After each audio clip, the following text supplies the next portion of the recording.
Hey everybody, welcome to Techforpsych, where we combine the latest neurotechnology and ancient wisdom to supercharge your brain. I'm Dr. Cody Rall, your medical doctor confidant. In this video, we're going to be taking a look at my favorite neurotechnology products for 2021. Some of them have been around for a little while, so we'll take a look at their pros and their cons and determine what niche they're trying to fill. All these different companies are trying to fill very specific niches, and so that really determines what product might be best for you if you do decide to make a purchase in 2021. And then towards the end of this video, we're going to be talking about some technologies that I think are going to truly blow this field wide open. I mean, we're talking about data fidelity and data quality that will make these neuro wearables truly go mainstream. So make sure you stick around so we take a look at each device that's on the market right now that you might be interested in, and then definitely stick around towards the end of the video when we cover some new technologies that are coming online for the first time in 2021 that provide a path towards true brain-computer interface. All right, so I've taken some devices off the back wall here and we'll dive into them,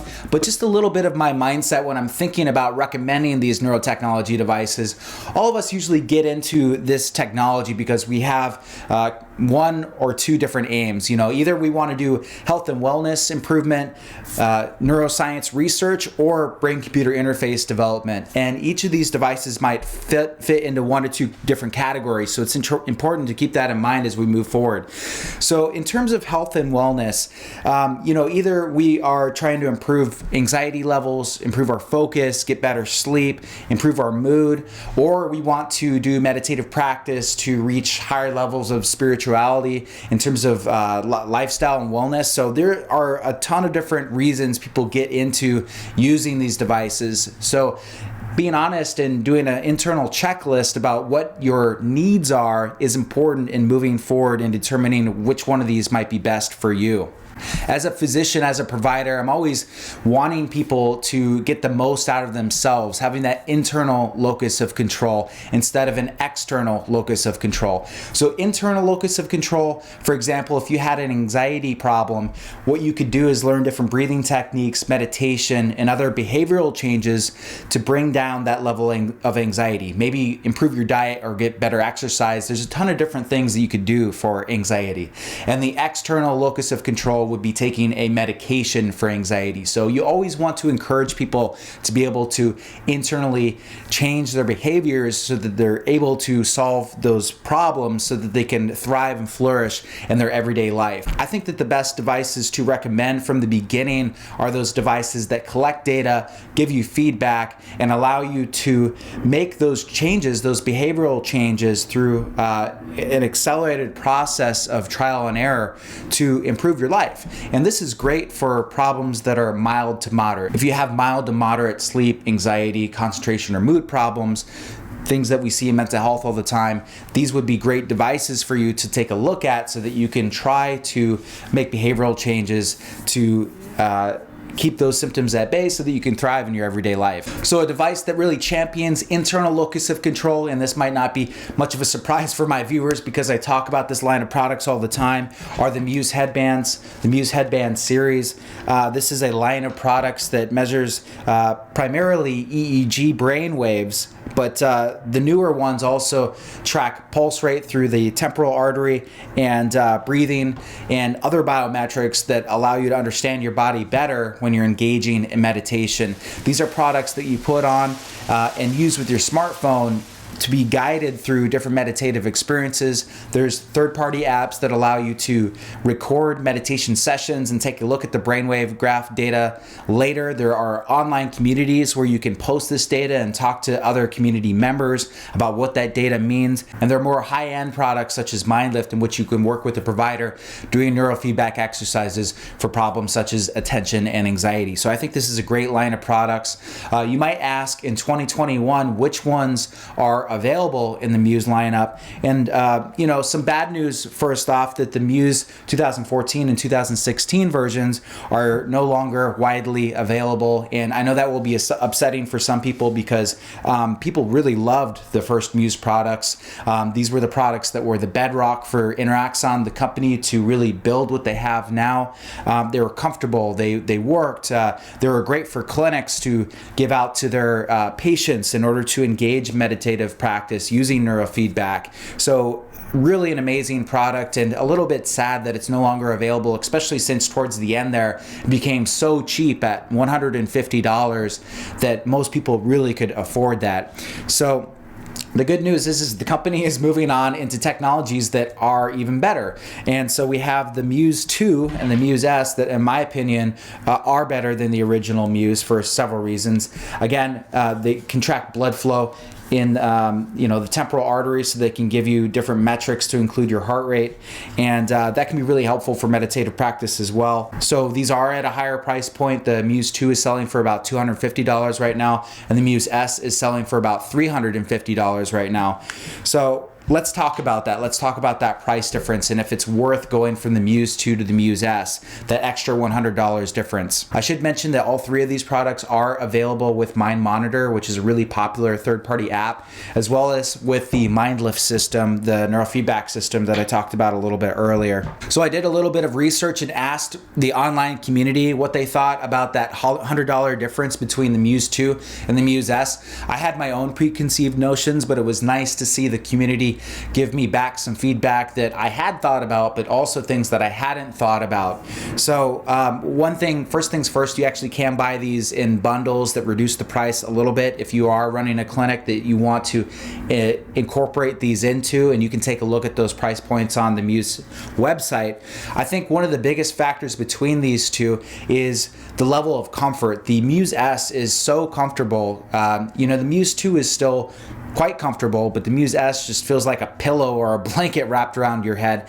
And one of the things that I want you to consider, and this is what the Facebook community was telling me, is that if you're using this device every day to meditate and you're really taking an investment in your personal development, I think that you want a product that really makes you want to put it on every day. And so that is something really that you should consider with that $100 price difference between the Muse 2 and the Muse S. Is the Muse S really is more comfortable than the Muse 2 and will encourage you to make sure that you do that meditative practice every day with the neurofeedback exercises using the regular Muse app.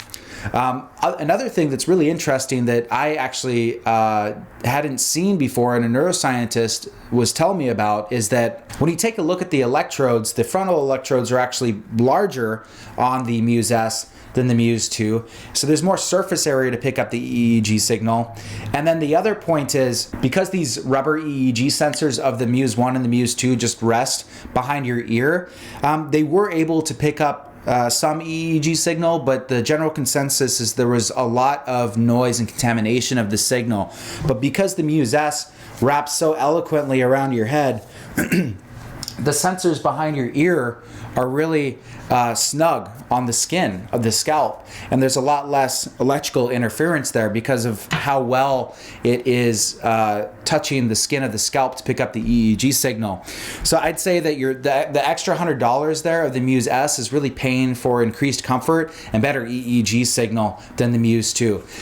One of the reasons that you might, and the Muse 2 is still a great product, don't get me wrong. One of the reasons why you might actually go for the Muse 2, especially with the bundle packs, is that if you were running a clinic and you wanted to give it out to patients and you're running on a tight budget for a business, the Muse 2 is actually easier to clean, so take that into consideration. You can clean the cloth of the Muse S, but it's going to be much more difficult to clean than the hard surface of the Muse 2 if you are giving it out to multiple people to use in your clinic. So I'd say if you're running a clinic, maybe gravitate towards the Muse 2 more, but for personal use, the extra $100 might be very reasonable for the amount of comfort and better EEG signal that you're going to get out of the Muse S for your individual meditative practice. And of course, the other thing that I should mention is that Muse S is better designed for sleep. If you have mild insomnia problems, mild to moderate insomnia problems, and you're really looking to use meditation to improve that, the Muse S is the obvious choice there in the Muse lineup because it is soft. You can lay down with it on. They have great auditory exercises to take you through and improve your ability to get to sleep. So definitely for mild to moderate sleep problems, the Muse S is what to take a look at in the Muse lineup. Speaking of sleep, I definitely wanted to bring up the Dreem 2. This is a great product. This is a product, in my opinion, that's going to replace clinical polysomnography, where you go for sleep studies and lay down and get wires and all this craziness hooked up to you, and it's difficult to sleep because you're in a foreign environment. This is polysomnography in the form of a wearable. It has EEG, pulse monitor, and an accelerometer, so it knows what position you are sleeping in, and gives real-time data every night that you have it on, which in my opinion is so much more powerful than going for one night of sleep and having disrupted sleep and them expecting to get great sleep data out of that. You have the option to work through their company with a provider that will teach you cognitive behavioral therapy for insomnia, which is evidence-based treatment for insomnia. So in conjunction with the device and then the online therapy, you really can tackle mild to moderate to severe sleep problems I think is an incredible alternative to sleep medications. Even if you are already on sleep medications and you want to get off sleep medications, I think this would be an investment that you could use in order to get off sleep medications or prevent getting on sleep medications in the first place.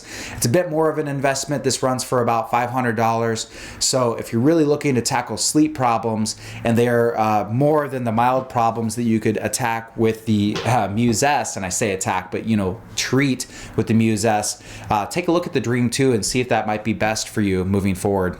Another data collection device that I would highly recommend for 2021 that's a little bit different than the rest of these, but so effective in mental performance, is the Levels Continuous Blood Glucose Monitor. If you want to get your diet under control and optimize for cognitive performance, meaning the best focus, the best memory, the best meditation sessions, you really need to get your diet under control. And this is really the first software of its kind that's really giving access to your blood glucose levels throughout the day. And it's really quite easy to apply. I have a previous video on it, and I highly recommend you check it out, especially if you're trying to lose weight, or you feel like your diet isn't where it's supposed to be. Take a look at Levels for sure. So that covers the internal locus of control devices for health and wellness that I would recommend for 2021. Now let's take a look at external control on the brain, and this is where people get a little bit more squeamish that these devices are exerting an effect on your brain and your mind.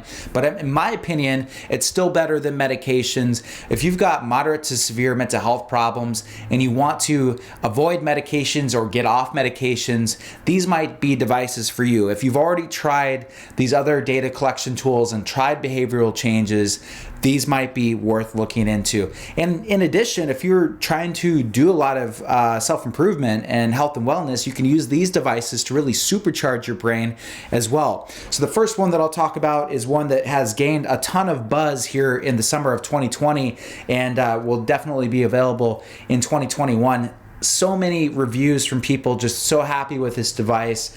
This is the NeoRhythm. It uses low intensity transmagnetic stimulation to allow your brain to get in different brainwave states. You can use it in its alpha settings to have a great meditation sessions. They really stabilize your focus on the breath, which is really exciting. You can use it for focus. It actually keeps you from getting fatigued if you wear it on your frontal lobe, and it gives you that beta gamma stimulation while you're working. It feels like you're on caffeine at a certain point. And also for sleep and anxiety, the best example that I have is that one time, I was celebrating something and I went out late at night. There was some alcohol involved and I had a hangover the next day. And, I get a significant amount of anxiety if I actually have a bad alcohol hangover, and it was difficult to go to sleep that next night. It's difficult for me to wind down and get to sleep. So I put the NeoRhythm on, and it really, really helped. It actually brought my anxiety levels down, made me kind of drowsy. And again, this is on a specific setting. Not all the settings do this. It's a very versatile device and allowed me to wind down and get to sleep better, much better than if I actually didn't have access to this device. So it's actually very applicable to a lot of different things, and it's so easy just to throw on and give it a couple of taps and you're off to the races. So again, can't highly enough recommend the NeoRhythm for different uses, and you can use it, and I know it's expensive if you want to get both the NeoRhythm and the Muse, and I'll have a video coming out soon about which one you should get first.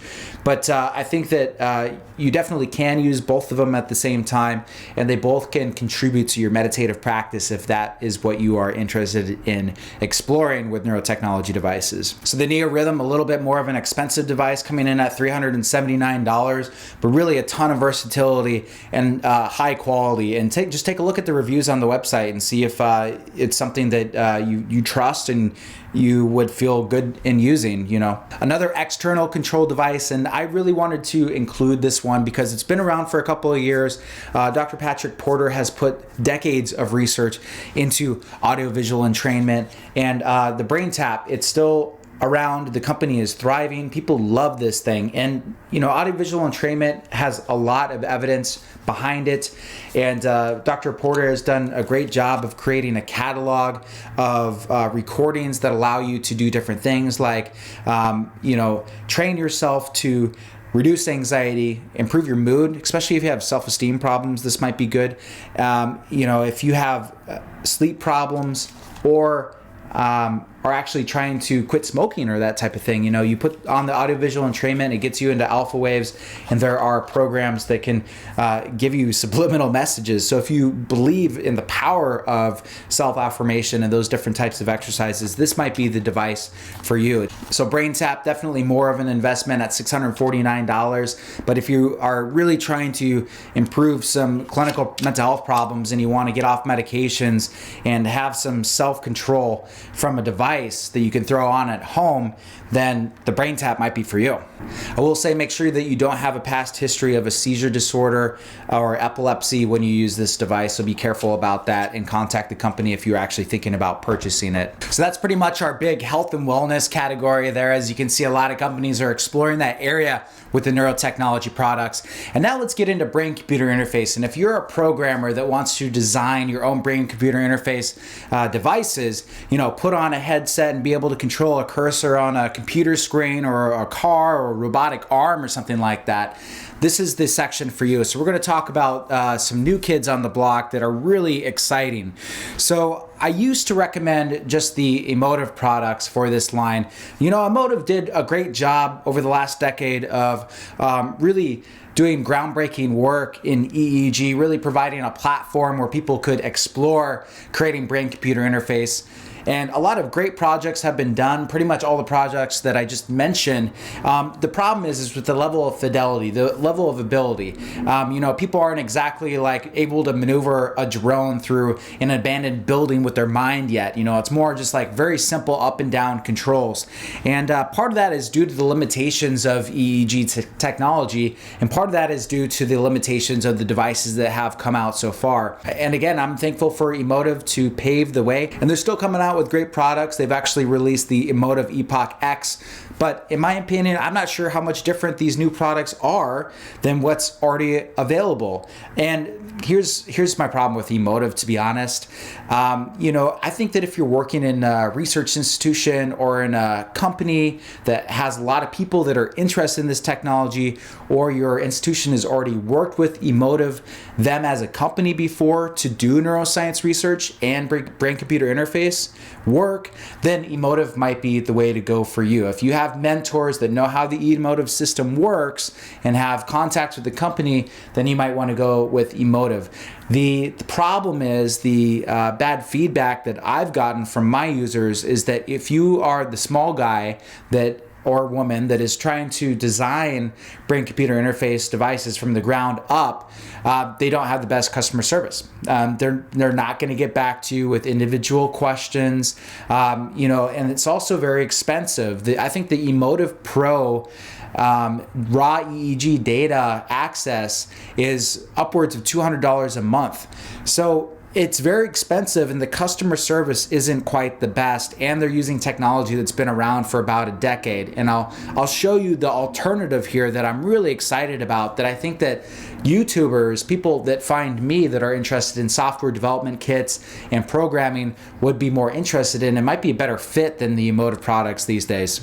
And what I'm talking about is the Notion products from Neurosity, the new kids on the block. So this is the Notion 2, and I'll tell you how different this device is than the Emotive products. So this is a company and a device that has been founded and developed by programmers for programmers, very specific niche. And I got a chance to speak to their co-founder, Alex Castillo, who gave me the rundown about why their product is so much different than the emotive products in terms of EEG data fidelity for brain-computer interface. First of all the products that I've discussed so far are using low energy Bluetooth to communicate their EEG data. They get the EEG data from the scalp and transmit that data to your smartphone to be analyzed to show you the brain waves, and that's the data that you're working with. Not so with the Notion 2. This thing has a microprocessor on board that is as strong as a MacBook Air and transmits its data using Wi-Fi. You are getting so much more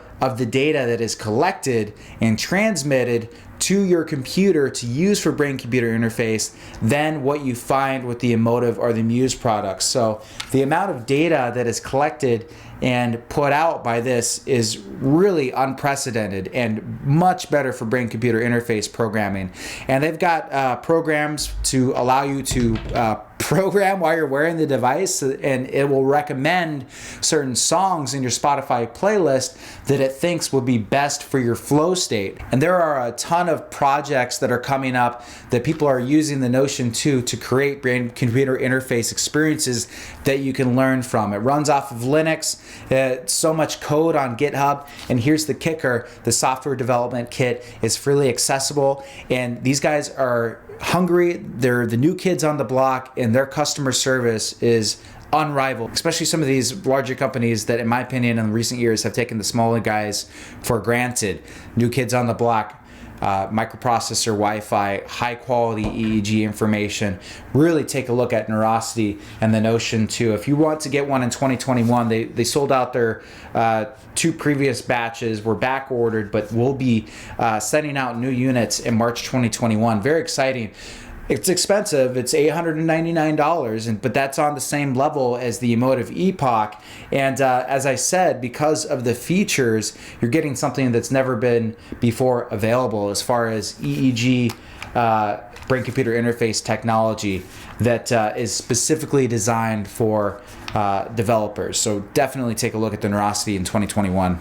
Emotive, they have some interesting projects. They've got new software, I think that they're worth looking into. But again, like for instance with the MN8, they just want to work with businesses. They're not working with individuals. And these are the earbud EEG earphones. And I think that that's a really good example of, really forgetting the individual consumer that wants to engage in software development. That's why I would really recommend going more over towards the Neurosity side for people that are individuals on YouTube looking for devices to tinker around with a great software development kit and a lot of support from the company.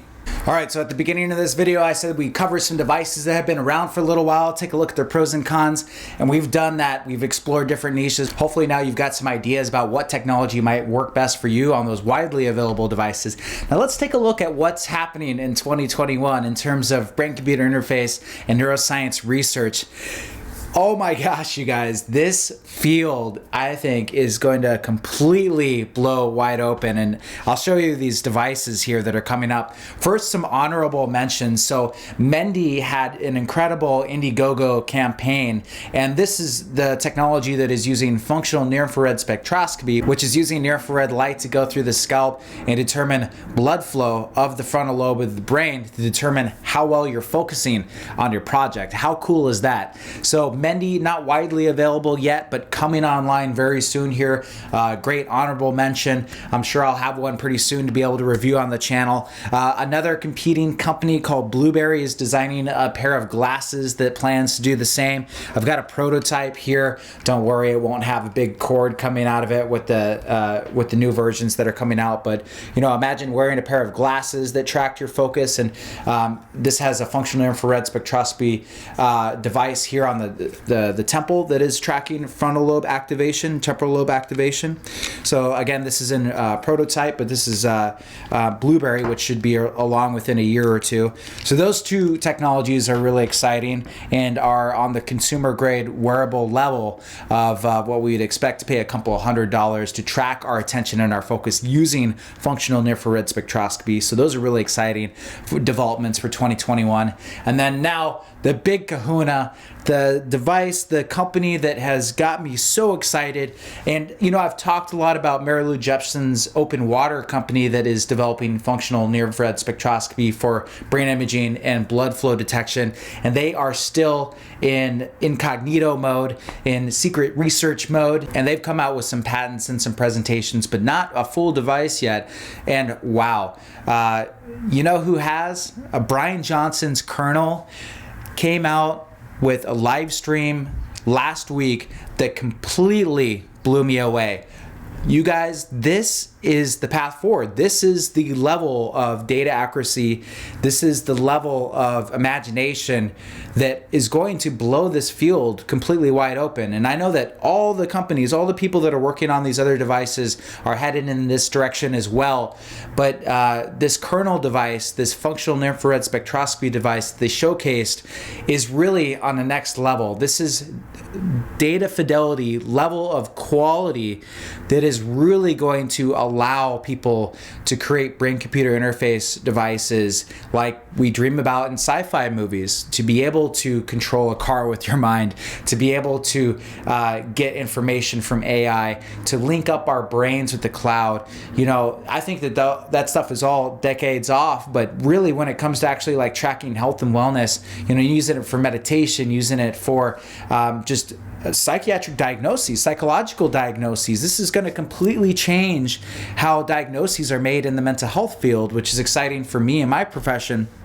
So the Kernel device that he showcased, this thing has taken technology that takes up an entire room and requires a PhD level person to put on to you with a bunch of cables and wires, and reduced it to something that you can wear on your skull. And not only is the accessibility incredibly reduced, the first device only cost $5,000. And when you consider the research grade quality of the data that's coming out of this thing, truly game-changing, truly groundbreaking. And what I loved is that Brian Johnson talked a lot about working with other companies and licensing out this technology into the form of wearables. I really see them taking this technology and making consumer wearables that we'll be seeing within the next 5 years or so, that will completely, all these other companies need to get on board and up their game, because this is really going to set the bar at that much higher of a level. And just to give you an idea of the metrics here, it has improved the data collection from, with the previous FNIRS devices, they would send the near-infrared light in and then absorb back maybe 1 million photons. This is absorbing on the level of 800 photons with that level of information. So it's almost 1,000-fold the amount of information that it's able to collect. It's really comparable to functional MRI machines, which are multi-million-dollar machines that track blood flow. And a ton of neuroscience experiments have been done with functional MRI machines that are truly amazing. And when you think of the level of data fidelity of the Kernel device rivaling that of functional MRI, and even being better than functional MRI in some cases, to include the fMRI machines usually get 1 data point a second, 1 hertz. This system is actually running at 200 hertz. It's getting 200 points of data per second compared to 1 packet of data per second with the fMRI machines, and tracking blood flow. So this is truly incredibly exciting. They are licensing out 50 of these Kernel Flow devices to various research groups. So if you're actually a neuroscience researcher and you want to apply, go to their website right now and apply before they send out these first 50. And that's going to be really exciting. They're really creating a device that's more of an open source model, democratizing this incredible brain data that with high fidelity to allow people to develop it for brain-computer interface, health and wellness, as well as overall general neuroscience research. So incredibly exciting. They also have a MEG device that should be showcased within a year or so, and they've done experiments on these devices and shown that these can predict with minimal training what song you are listening to. That level of sophistication, like I said, is really going to blow this field wide open. And Brian Johnson says this level of data fidelity has allowed us to dare imagine brain-computer interface being in every home by 2033. And I'm excited. So that's one of the biggest things that's happening in 2021 is this device is not widely available, but you can see how the price point is going to come down. You know, it's $5,000 right now, and with more development, with different companies taking on the technology in wearable form, I don't think it's going to be very long before we have this level of data fidelity in a device that costs a couple $100 that has fMRI-like quality tracking of the blood flow of the brain, and you use your imagination on where that possibly could go. All right, that's pretty much everything for today. Thank you for listening. I hope you're excited about 2021 and the products that are available. I hope you got some great information from this video. As always, I'm Dr. Cody Rall, your medical doctor confidant. Talk to you again sometime soon.